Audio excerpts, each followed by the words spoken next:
Hello, hello, hello, hello, everyone. Welcome to another episode of Sree's Daily Global COVID-19 show. My name is Sree Srinivasan, and it's my honor to convene this daily conversation around various aspects of COVID-19. We discuss three crises: the health, financial, and inequality crises. And we're always looking for guest ideas, speaker ideas, and more. Please email me, sree@sree.net. Today is our 188th episode. That's right, we've been on the air for 188 days in a row. And we've learned so much thanks to our awesome guests and our awesome audience. Today, we're going to be talking about the JusticeAid Film Forum, which takes place Thursday, September 17th at 7 p.m. Eastern. You don't want to miss it, and we'll learn how that's come together and what's going to be happening there. We have three terrific guests, plus also a surprise terrific guest, so stay tuned for that. Therese Steiner is here. She's a JusticeAid board member. This is her second visit to this show. She's at Therese Steiner and at JusticeAid_. Natalie Jowett is here with us. She is JusticeAid board member and chair of the JusticeAid Film Forum at JusticeAid_. And Amogh Thakkar is here. He's a co-director of the Youth Project USA, a finalist of the JusticeAid Prize at Art Film Products. And you'll meet all three of them and our surprise guest in just a minute. Hi, everybody. I'm Sree Srinivasan. I'm so grateful to all of you for being here.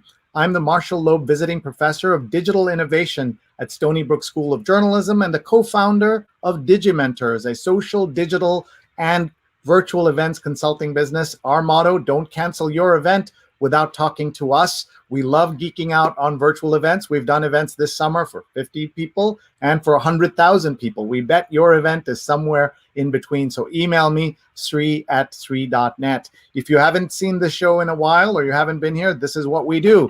In our first 175 episodes, we've spoken and reached more than 1 million viewers, 129 million social impressions. We've had 316 guests, 185 of them women. We're going to keep upping that ratio. Speakers from 63 cities, 17 countries, including the chief scientist of the World Health Organization. You can find our archives at youtube.com/sreenet, youtube.com/sreenet. And we are grateful to Scroll Global and Scroll.in for live streaming our videos. We're able to do this because of our awesome producers, Rose Horowitz at Rose Horowitz 31, and Vandana Menon, Vandana_Menon. Watch for their tweets and shares all through tonight. They'll be live tweeting and so much more. We'd love to have you share this conversation with the world. We're live right now on Facebook, on Twitter, on YouTube, and on LinkedIn. You know people who would enjoy this, would learn from it,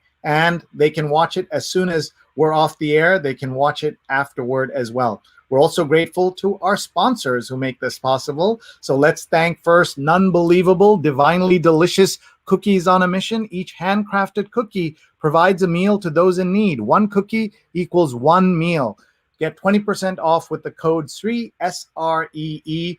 Please check out nunbelievable.com. We're also grateful to The Inventor in You, a step-by-step guide to your first invention by Charles Cunnan Carroll, developer of more than 80 patents, at Inventor Charles, and guide to invention.com. We also want to say hello to our event partners at Rise or Fall Together, the One Shared World Interdependence Summit, featuring the Dalai Lama, Dr. Tedros, the head of the World Health Organization, Renee Fleming, the famous singer, and so many more people, including the mayor of LA, Eric Garcetti. That's this Thursday morning from 9 to noon at oneshare.world. Just register now, oneshare.world, a world-class event, absolutely free, that you can sign up for. So please check them out. And we are so excited to talk to you about the work we're doing with Film Aid Forum, and we are JusticeAid Film Forum, and we are looking forward to having our guests on. So are you ready? Have you shared this with your friends and family? Well, let's bring them on. We have with us Therese Steiner, Natalie Jowett, and Amogh Thakkar, and our surprise guest will join us in just a minute. Let me say hello to everybody. Hi, folks. Hey, Sree. Thank you for being so much here. for this opportunity to be on your show. Well, this is your second time here. Thank you for having us, Sree. Nice to meet you. Natalie. Thank you so much, and thank you, Amogh. This is Therese's second time here. You always are doing such good things in the world, and so I'm always happy to have you on here talking about it. My first question always is, how are you? Where are you? And how is your family doing through the crisis? So we'll start with Natalie, Amogh, then Therese. So Natalie, tell us more. Well, thank you, Sree. My family's doing great. Both my kids are in school at home, so it's very busy around here. As you said, we've never been busier, especially online, than we've been in the pandemic. But luckily, we're healthy and we have everything that we need, and we're very grateful. Well, we're so grateful to hear that, and we are lucky if we're in that situation. So thank you, Natalie. Amogh, let's go to you. How are you doing, and how's your family handling the pandemic, and where are you? I'm doing amazing. First of all, thank you for having me. So during the pandemic, we've been doing a pretty good job of kind of staying away, keeping our safe distance, and we're doing pretty well. My brother's back from California, and he's working from home now. So we are together as a family, better than we've ever been. You're not fighting over the bedrooms again, are you? No, I already stole his bedroom, so it's okay. Let's go to Therese.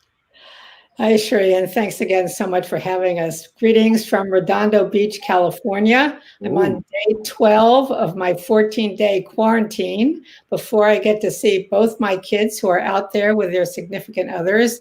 And I hate to say this, but most importantly, my year-old granddaughter, Sienna.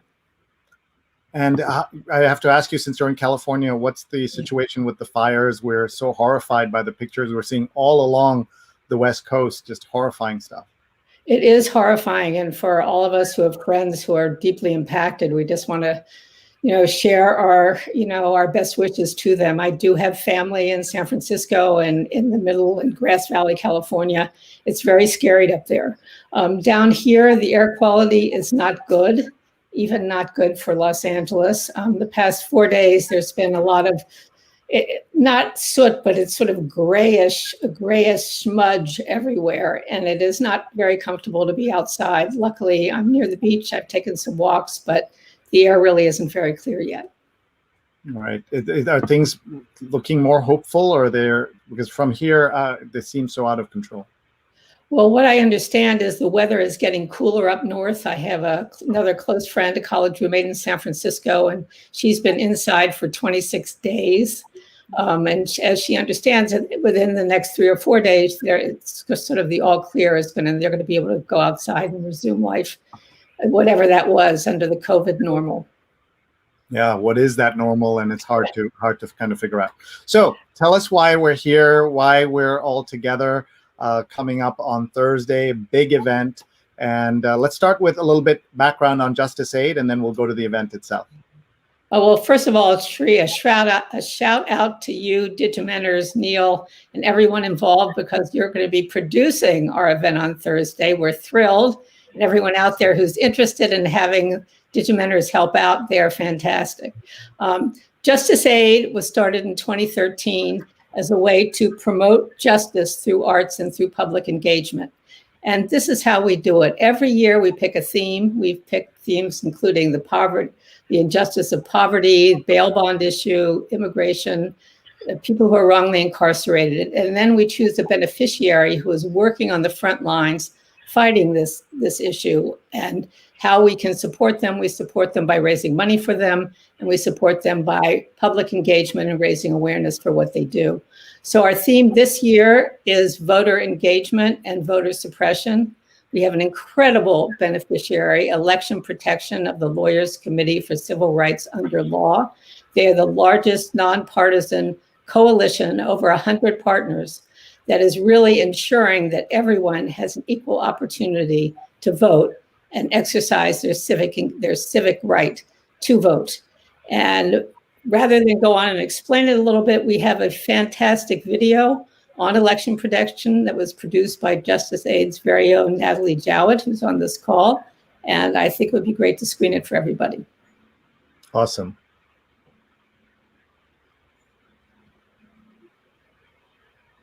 So we're just getting ready to watch this film. Here we go.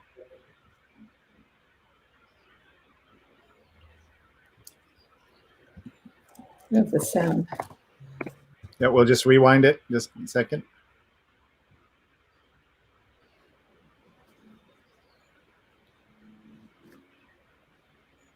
Always fun to deal with technology, but I'm so excited. Even what I saw a little bit of it looked really good. So we'll just re-rack it and play it for you.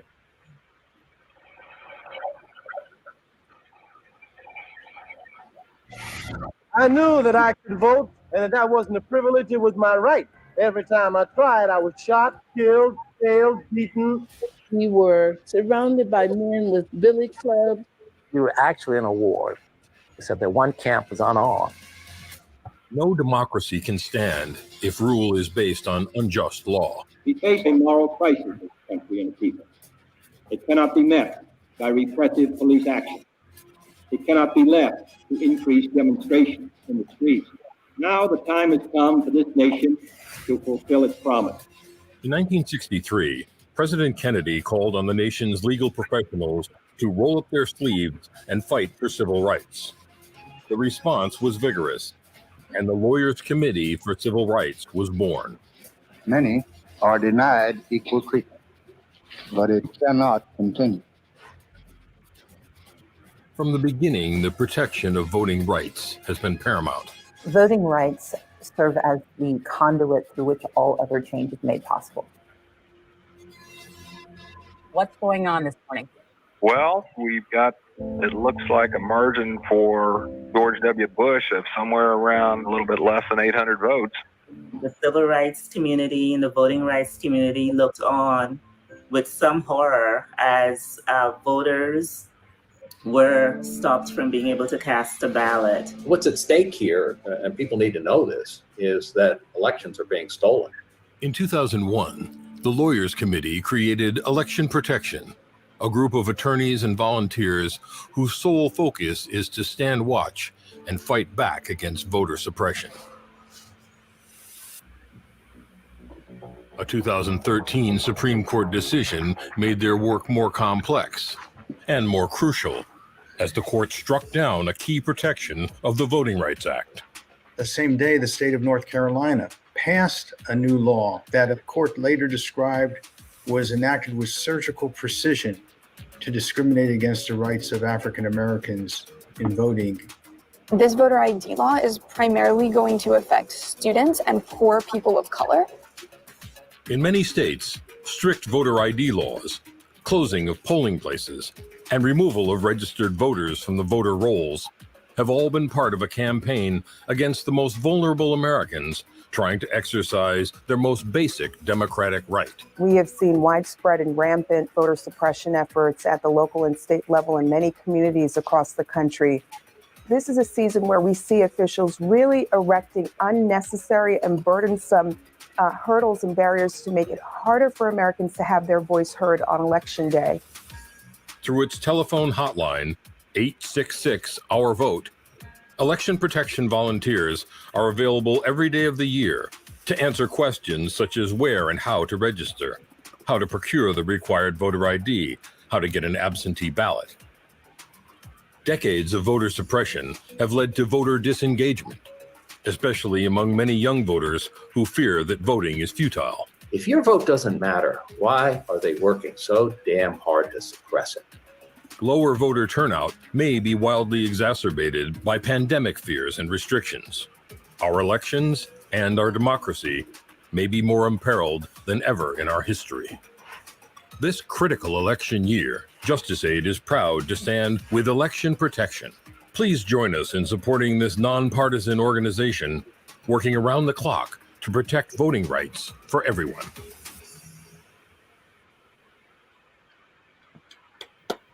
Wow, what an amazing film that you made, Natalie. First of all, Therese, do you want to say anything before we bring Natalie in? Just, how powerful that is. And also, I know Natalie is going to be talking a lot about the Film Forum, but one of the things that we did feel that was very important, JusticeAid feels very important, is to really energize and empower the youth vote. 40% of the upcoming voters who have a chance to vote in this next election are Gen Z or millennials. And what has traditionally happened is that younger group is less inspired for whatever reason, tends to show up like 20 to 30 points less than older voters at the voting box. And what that means is that the future of our democracy and their future is in the hands of older people, basically the people who do vote. So we're so thrilled that the JusticeAid Film Festival, the JusticeAid Film Prize is going to be working to address this. That's great news and so needed given everything that's going on. So Natalie, tell us how you put that together and how you decided to, and what you chose to emphasize there. So powerful. It's like a history lesson in one video.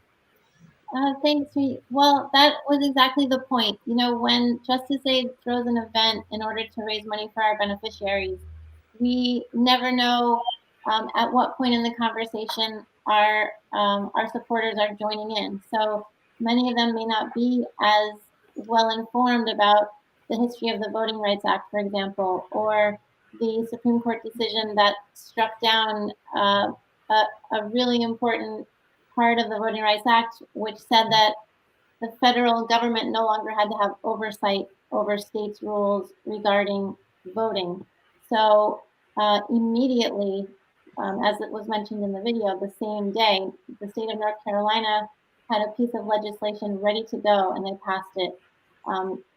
It asked for much stricter voter ID and the kinds of things that would particularly impact lower income people, people of color.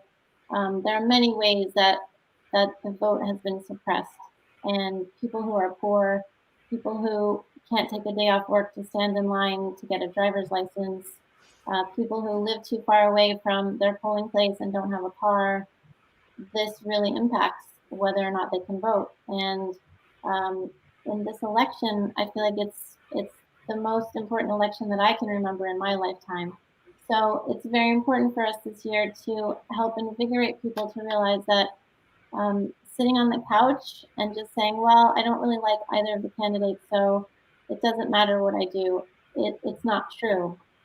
And young people, especially with climate change, such an important issue right now, we really are working to remind young people that if they can vote, there's a reason. You know, there are issues on the table that really do affect them, and they're such a sleeping giant. I think if they realize the power that they hold, they could really change the entire outcome of every single election if they came out in the numbers that they are eligible to do. So this is part of the reason that we are so honored to be involved in the Civic Life Project Democracy 2020 Youth Film Challenge. We had the opportunity to partner with another organization called Civic Life Project.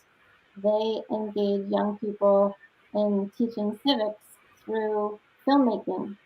And they began this film challenge years ago, and they hold it specifically on election years because they really want to connect the idea that local, state, and federal elections really impact the lives of all of us, including young people, and to help teach kids in high school and above that they do have a voice. And using media, using video and film is a really important way that they can be very loud. And I think that especially now that every kid who has a smartphone has a film camera in their hands, and you know, we can ask our friend Amogh to talk about this a little bit more from his perspective, but his video that he made specifically speaks to this whole issue that young people have the power and that they need to vote, or else their voices will never be heard.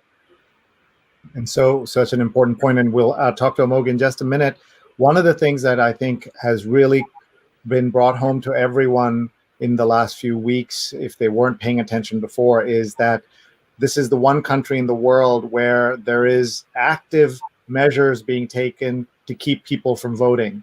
And when you combine that with apathy and other reasons why people don't vote, then you are really leaving the electoral decision to a much smaller group of people than you should.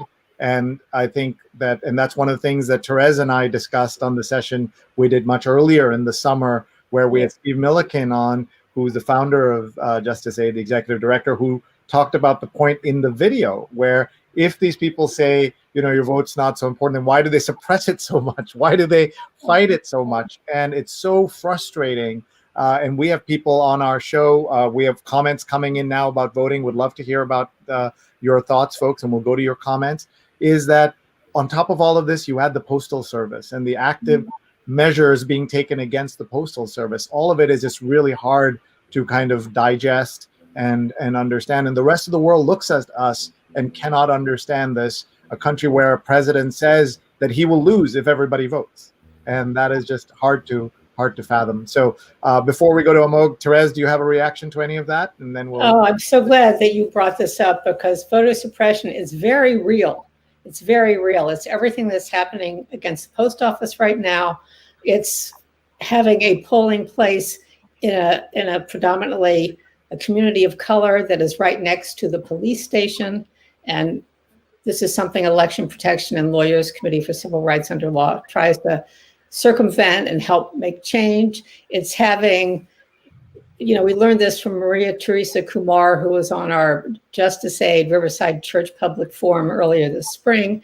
It's, for example, in Texas, where communities where they're primarily Latinx people are being blanketed with, you know, if you have a mixed household, that means that's code for people who are here legally and illegally.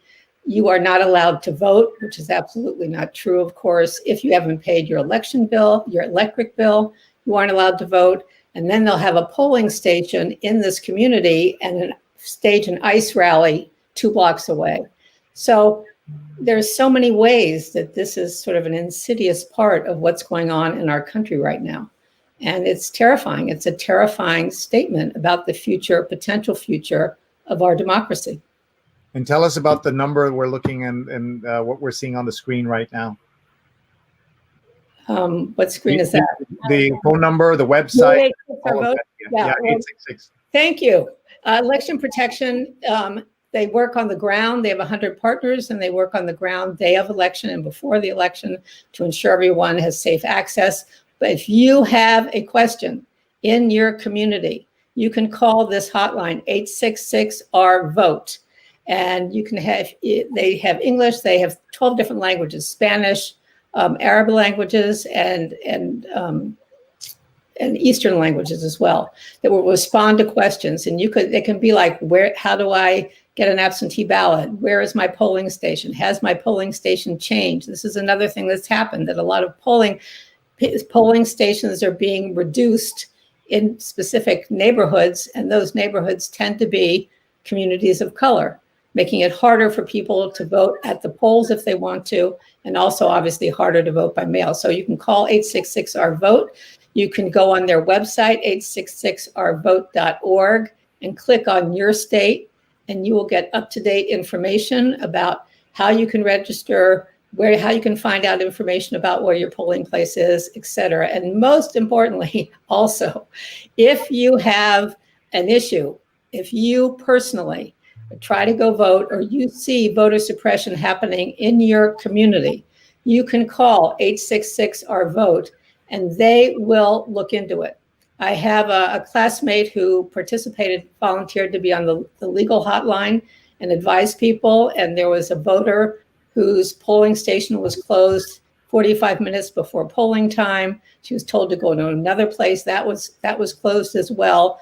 And then they found out that the polling people working at the polls checked out like an hour before the poll was supposed to close. And 866-RVOTE took that complaint and is looking into it on that local level. So they get from the education and advocacy piece to very granular, and can help you and people in your community.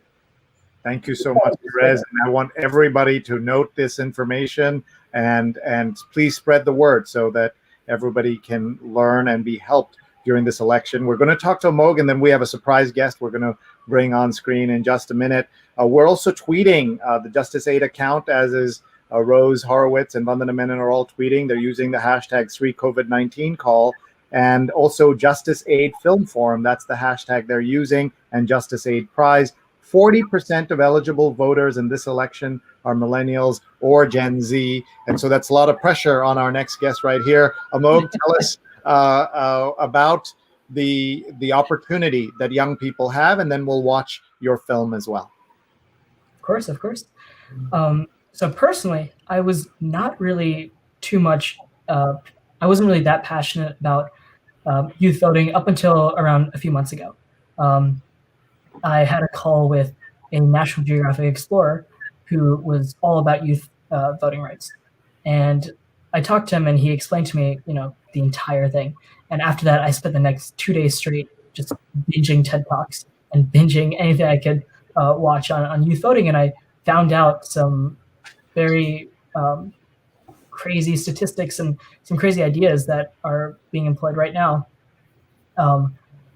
from all these TED Talks and videos. And I was like, okay, at this moment, I need to do something about this. I need to either make a video, use my skills to make a video, or I need to use my nonprofit as an outlet and help this crisis. So I think one of the most daunting ideas that I highlight in the video that you guys will get to see is the cycle. It's I think this stuck out to me the most.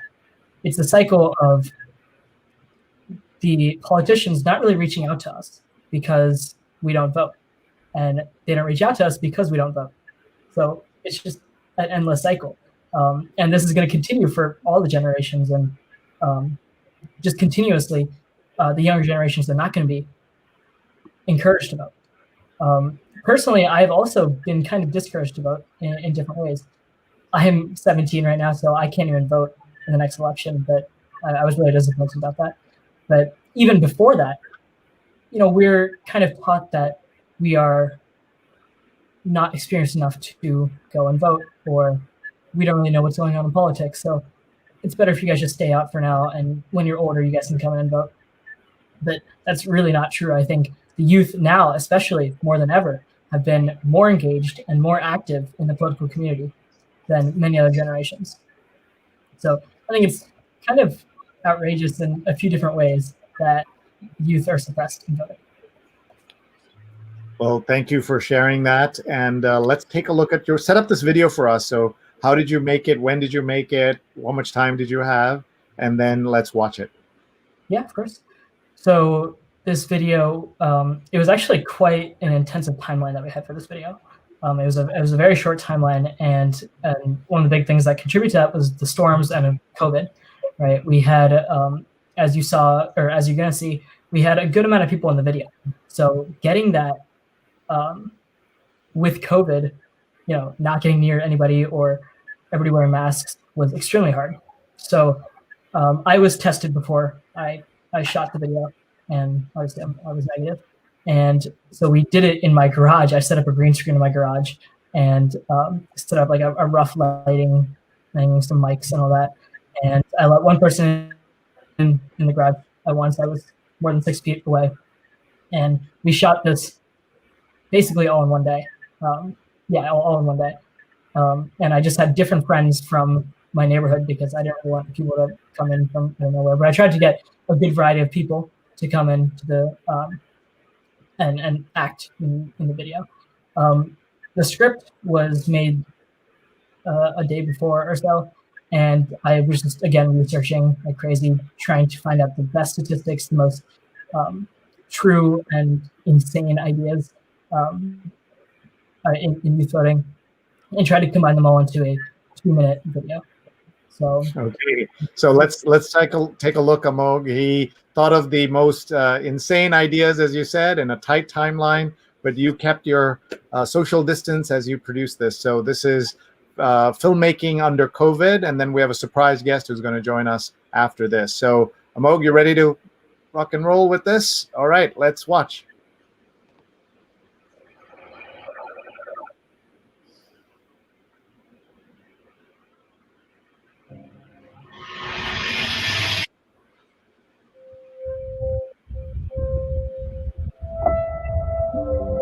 We're all passionate about that something, an issue that we hold deep in our hearts. For me, it's immigration. For me, it's racism. Women's rights. Abortion. Science denial. Mass incarceration. Police reform. For me, it's climate change. But the thing is, politicians aren't listening to the youth. Nothing large is being done. No one cares. And it's honestly kind of our fault. But you can change that, and here's how. Vote. Don't believe us? Here's why. Politicians, the people who have the power to make foundational political changes, fundamentally chase after votes. But the youth aren't voting, so politicians don't really care about what we think. Much less actually acting on what we care about. They cater to the voting population. And the youth, those aged 18 to 29, have consistently had the lowest voter turnout. And in fact, fewer than 1 in 5 young people cast ballots on Super Tuesday. Now, the youth don't vote for a variety of reasons. One being that politicians don't really reach out or engage us. Again, because we don't vote. It's an endless cycle of misrepresentation. The voting system is systematically against us. We aren't well educated in civics, and it's socially acceptable, almost encouraged for the youth not to vote, even though we're the most educated generation. It's not like we're lazy. In fact, we've been the leaders in some of the biggest political movements. Like the LGBTQ movement, the environmental fight, and most recently, the Black Lives Matter movement. We fight strong and hard for the injustices, but we aren't getting the political results we need. Even if you're not passionate in activism, you need to vote. We all promise your one youth vote will have a massive impact. I will vote. I will vote. When I can vote, I will vote. And you should too. To start the voting process, go to vote.gov and pick your state and territory. Remember, if you want change, you need to vote. Very, very cool. Well done, Amogh. That was beautiful. Natalie, when you saw it, what was your reaction? Well, I loved it. It's very well done, but I just want to connect the dots here a bit. We found Amogh through the film challenge, and he's one of the finalists for a JusticeAid prize on Thursday night. This is just a sample of the kind of amazing quality and the interesting, beautiful films that the young people made who entered the challenge and who are now eligible for our JusticeAid Film prizes. There are 3 prizes we're giving in the documentary category and 3 prizes in the social media category. So Amogh made an amazing, it's snappy, it has a lot of information, it's visually beautiful, appealing, the graphics are great. There are many different people in there who all look different, and the information is very easy to take in and easy to understand, and it really sticks with you. So it's an excellent example of what a social media piece can do. So Amogh, awesome job. And we'll be here with sree on Thursday night, and we will be able to hear a little bit more from Amogh in the panels that sree will be moderating. So if anyone out there has questions, you can send them along to sree. Maybe he can ask some of them for you. Sure. Let's remind people how they can watch. So we will be streaming live. We'll be on Twitter, Facebook, YouTube, and Twitch. And through StreamYard and Digimentors, who are amazing, they've offered us an array of different bells and whistles that we never would have had on our own. So we're really excited about that, along with the kind soul who is sree, who will be moderating and hosting for us and taking us through the evening. So that's Thursday night at 7 p.m. Eastern. And I'm really looking forward to letting Amogh and his peers, who are finalists for the JusticeAid prizes, really be celebrated, and for everyone to be able to see the work that they've done. Excellent. Since we're talking about films, we have a very special guest who is going to be joining us. So, Therese, why don't you set up our guest, and let's bring the guest on. Well, we are. If I could just say one thank you to you, sree. Amogh, you might not realize it, but 3 members of the Digimentor teams were part of our social media judges. And that includes sree, Neil Perrick, who's behind the scene, and New Yorker cartoonist Liza Donnelly. We are absolutely thrilled that Rose Anderson and the New York Film Festival is joining us in this incredible film forum endeavor. And I'd just like to introduce Rose. She's a real powerhouse, obviously, in the film community, in the documentary film community. We're so pleased and grateful that she is interested. She has been a longtime advocate for social justice and social justice filmmaking. And I think, put her on. Let's see it. Let's see her. Hi. Thank you. You were so patient, That Rose. is so kind of you to say. Gosh, that's terrific. We're just thrilled to be partnering with JusticeAid this year. Starting with our 2021 cycle, we have a new category called Best Student Social Justice Content, with the specific purpose of engaging people in social justice action. You know,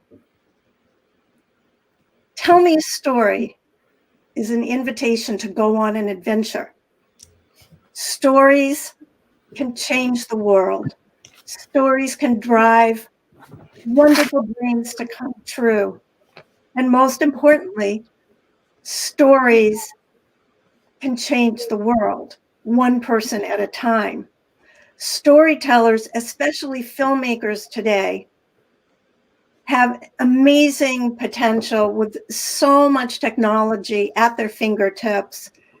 But to me, the most wonderful thing about this type of filmmaking is that change can be real in real time and also have an effect on the times to come. Beautifully put, Rose. Thank you so much for saying that. Can you tell us a little bit more about your work and the amazing organization that you're part of? Oh, I'd be happy to. I've been at New York festivals running their television and film awards and radio awards for the past 10 years. One of the things that I'm most proud of is that we've made it a destination for documentary filmmakers all around the world. We get entries from 50 countries. Our jury members, 200 strong, come from 40 countries. And we accept submissions across all genres: news, sports, entertainment, corporate films, and promos. And what's interesting to me this year especially is that the social justice theme is running through every single one of those genres. So I think that that puts filmmakers in a very wonderful position of being able to reach people with original stories. I think the most important thing that we can all do at this time is respect the craft of filmmaking.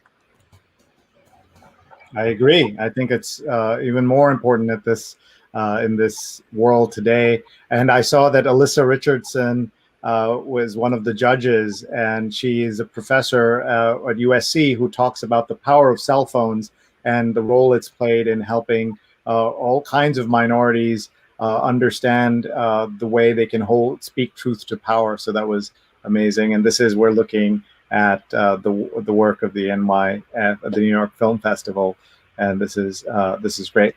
So let's take a look at who's watching from around the world. People are commenting, and we have so many comments coming in. So I'll just bring in some of the comments here, and let's see who's here. So Charles and Mary are watching from New Jersey. Thank you for being here. Charles is one of our sponsors, as you saw. The book on invention, that's right here, The Inventor in You, Charles. And also from New Jersey, Stefan Kaplan, one of the Digimentors team, and this is greetings from New Jersey. And Jonathan Borstein has watched 188 episodes from the East Village. So that he needs a prize for stamina. I need to start giving out some prizes as well, because clearly that helps. Pradnya is watching from Silver Spring, Maryland, good friend of the show. And my mom is watching from Kerala in India. Hi, Amma, love you. Have any of you been to Kerala in India? Not yet? Okay, so we got to get you there. It's a tourism slogan is God's own country. So that's pretty clever. Let's see, folks are saying hello. And Jenny Chandler says, hi, everyone. And Amogh, congratulations. And Vineet is excited. and Neil is here directing our show tonight, and Diane's watching and says good evening, and Ashok is also watching from Kerala in India, and Rose is saying excited to talk about voting issues with JusticeAid, and she's tweeting right now at Rose Horowitz 31, so please check her out, and also JusticeAid_. And Apollo is here watching from Montclair, where I am cooking, and Apollo is based in Vegas and was on a show about life under COVID in Vegas. Let's talk a little bit more about the voting rights issue and how do we get young people to care about this. Not to have Amogh speak for his entire generation, but Amogh, tell us, apart from that video that you did, when you were talking to people one-on-one, what is the reasons that that we're at this situation? And I know you're 17, so I have 17-year-old twins. They really wish they could vote today, vote in November, and they're not able to. So what is your interaction like with your colleagues, your age group, your friends? Yeah, of course. So I think voting is almost seems like an annoying thing to do. It's like, at least from what I've heard from other people, it's like a thing. Oh, we get told that every day. From some people, it's just like it's either like an older person thing or something that it does not really concern us too much. But that's obviously wrong. I can't really speak for everybody. I think I come from a pretty specific background, but at least in my area, it's only the people who are very passionate about politics or some issues that a candidate might be passionate about. They're the only ones that are really into voting and are really wanting to do it. It's almost like voting's really not on the party list at all. I would rather be partying, or if there's even anything else on that day, I would rather be doing that than voting. Well, that's sad, and I'm so glad you're engaged, as we saw your friends in that video. And by the way, that video made during the pandemic. Here are some comments. Diane says, brilliant video. Neerja says, awesome video, Amogh. And Sudha says, congratulations, Amogh, excellent video. And Rick asks if you're familiar with Next Gen America, supported by Tom Steyer. I don't know if you are. If you are, you can speak to it.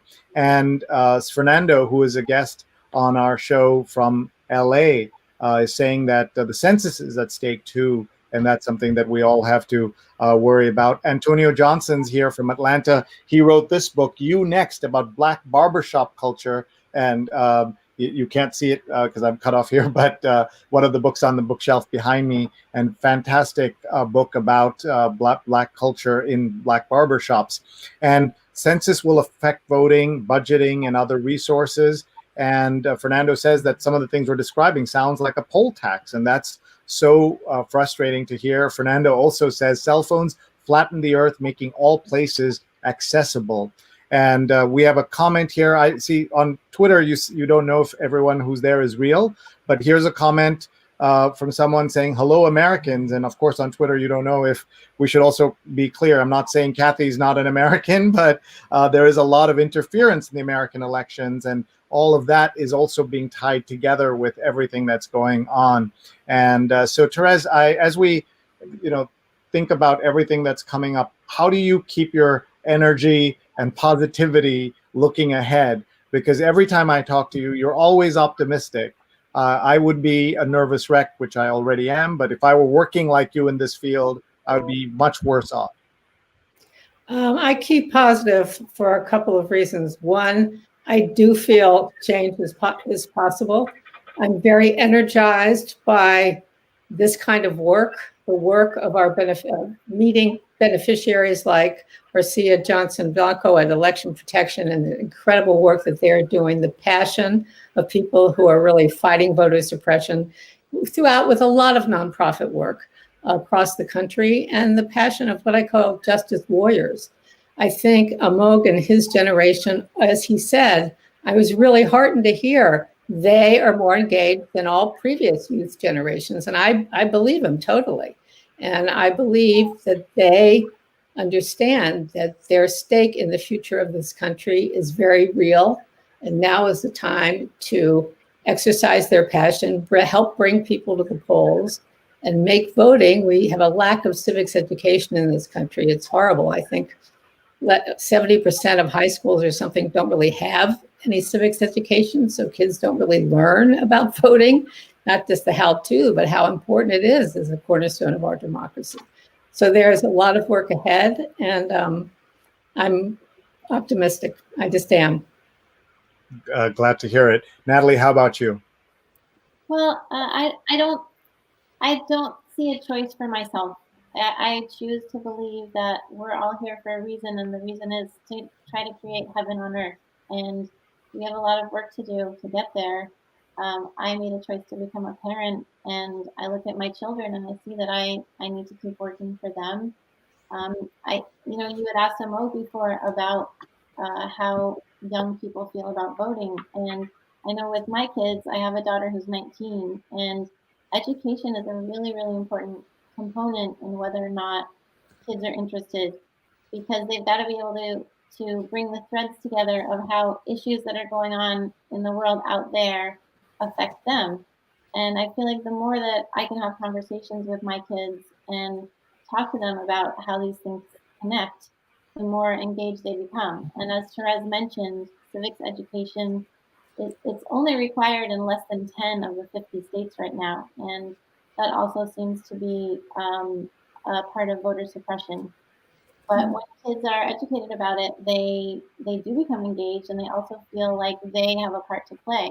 And there's a documentary that's a finalist for the JusticeAid Film Prize called Democracy Must Be Learned. And those who watch the show on Thursday night, you'll see the young directors who made this film. They talk about this very subject, that when you have democracy in a vacuum and young people don't understand how the process works, they are apathetic and they aren't as engaged. So education is a really important part of it, but I just feel like being hopeful and being hopeful and working to find solutions is the best way to live, and it's what keeps me going. Glad to hear it. We only have a few minutes left. We want to also hear from Rose about young filmmakers and the kinds of things you're seeing out there in the documentary space. It feels to me like the documentary space is bursting with lots of new energy. Can you talk about that a little bit? Absolutely. The power of the next generation of storytellers is amazing, because they are so at home in the digital arena. They so know how to communicate in so many different ways that they have enormous resources at the tips of their fingers. And I'm very hopeful that their ability to tell their stories and to listen to other people telling their stories as well will bring the social fabric together. Well, I like that. You're also optimistic, so that's great to hear. Let's look at once again the website so that people can know where to get information. We'll also be live on all the social media platforms of JusticeAid, and we know that this is such an important opportunity. So, Therese, let's give the plug one more time for Thursday night. Everybody, tune in. Set your digital watches to give you an alarm. You must. This is must-see web series, and the JusticeAid Film Forum is going to be incredible. It is this Thursday, September 17th at 7 p.m. across all platforms: Facebook, Twitter, YouTube, and Twitch. We encourage you to join in. We encourage you to join our chat, join the conversation, and meet these incredible young filmmakers of the future. Amogh, you'll have to teach us all the oldies who are watching what Twitch is. So tell us a little bit about Twitch. Of course. Twitch is a live streaming platform where different types of people, a lot of gamers especially, can live stream different things they're doing, either if they're playing something. And also people can live stream basically anything they want. and viewers can come in and watch and just have a good time. All right. So it's so hard to keep up with all the platforms. And when I was growing up, so as he said, this is a platform that lots of kids watch other people, kids and others, gamers watch other people play video games. When I was young, my mom would say, stop playing video games and go outside. Now moms and dads tell their kids, play video games instead of watching other people play video games. This is all a new world. I'd like to go around the table and just have everyone talk a little bit about Thursday, about why you're involved, because there are a lot of new people tuning in, and we'll remind everyone how they can tune in as well. So let's start with Natalie, and then we'll go from there. So Natalie, and then after that, Amogh. Okay, thank you, sweet. So Thursday night is the JusticeAid Film Forum. My background is in documentary and television production. So when I joined JusticeAid, I encouraged our group to look to engaging with film as a method to educate and reach out to people about social justice issues. So I'm very excited that this is our very first film forum. We've got 6 finalists with young people, 3 documentaries and 3 social media entries. And I wanted to mention that because of our partnership with New York Film Festivals, the 3 documentarians will have the opportunity to enter for next year's New York Film Festivals with the entry fee taken care of by New York Festivals. So that's an exciting opportunity for these kids as well. So I hope that you'll check us out Thursday night, 7 p.m.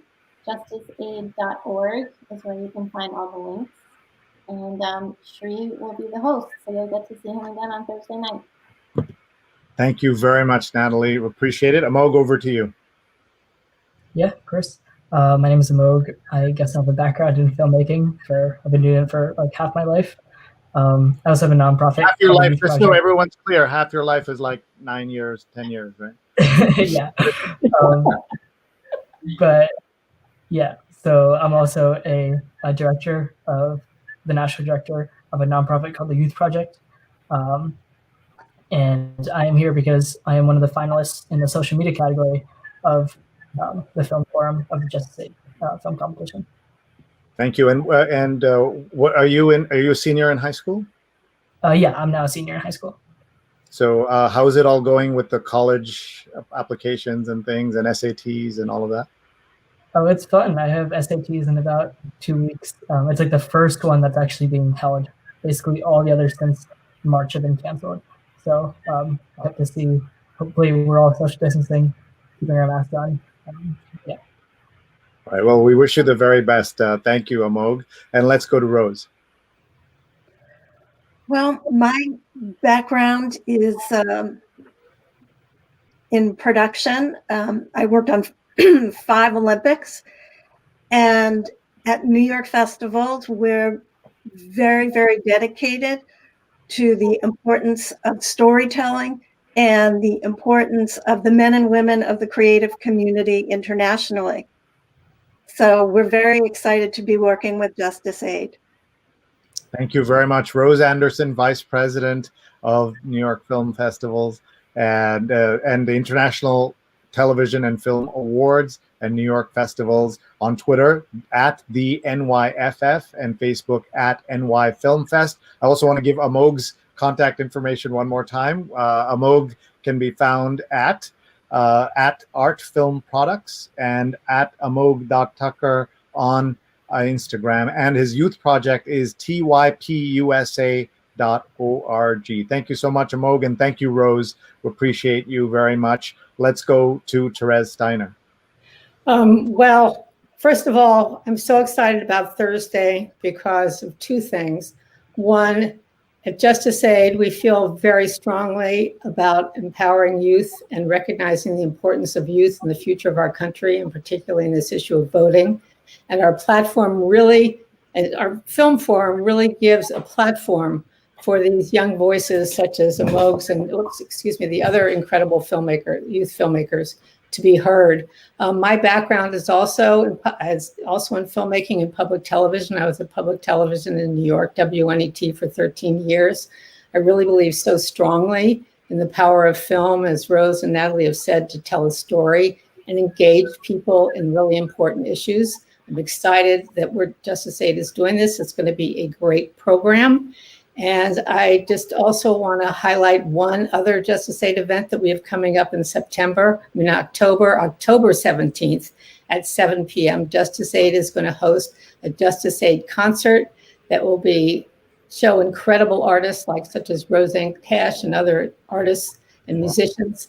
And it's all in support and hopefully raising some vital funds for election protection so they can continue the work that they are doing leading up to November 3rd.